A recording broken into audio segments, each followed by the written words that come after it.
This week on Art with Kim, we are learning about artist Wassily Kandinsky.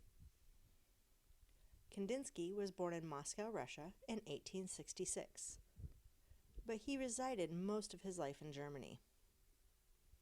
He was a painter, a printmaker, a watercolorist, a theoretician, and a Bauhaus teacher. As a child in grammar school, he played the piano and the cello, and he studied drawing with an art coach. He followed his family's wishes and originally studied law at the university. It wasn't until he was 30 years old that he pursued a career in art. Two major influences led to this career change. Hearing Lohengrin, the opera written by Richard Wagner, and seeing haystacks at Giverny, the paintings by Claude Monet.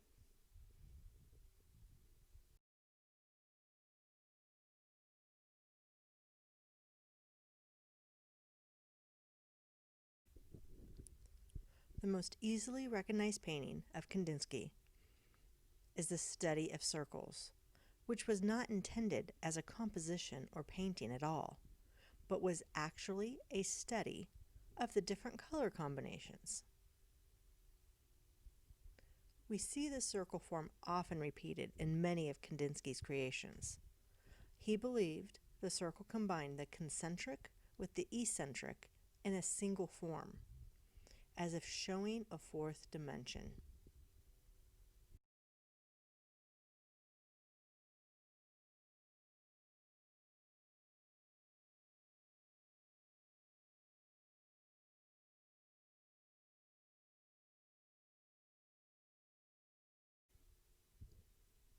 In this painting, you'll not only notice his use of circles, but notice his use of pattern, arches, and triangles.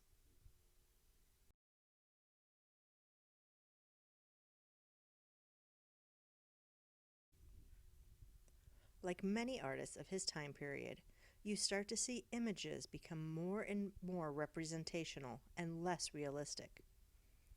After World War I, some artists began using more geometric forms in an effort to establish a universal aesthetic or a visual language.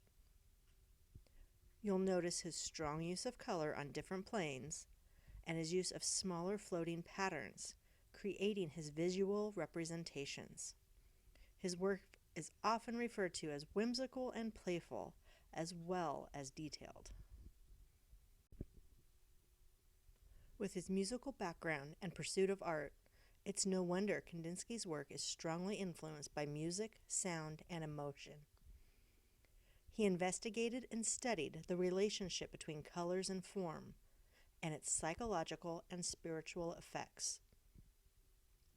He painted sound and vision rather than objects, and he believed shades resonated with each other, making visual chords.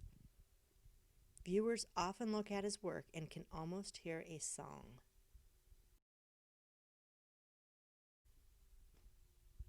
During Kandinsky's time, abstract art was a newly developing concept.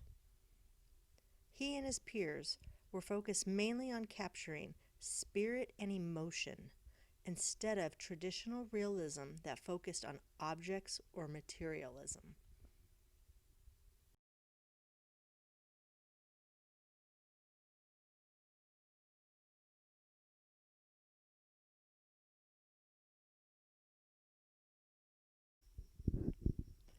As we've looked at some of Kandinsky's work, I hope you are inspired by his shapes, colors, and compositions. You may even start to see or feel the songs or sounds in his work. Please see my next video to make a fun Kandinsky-inspired creation with the Kandinsky game.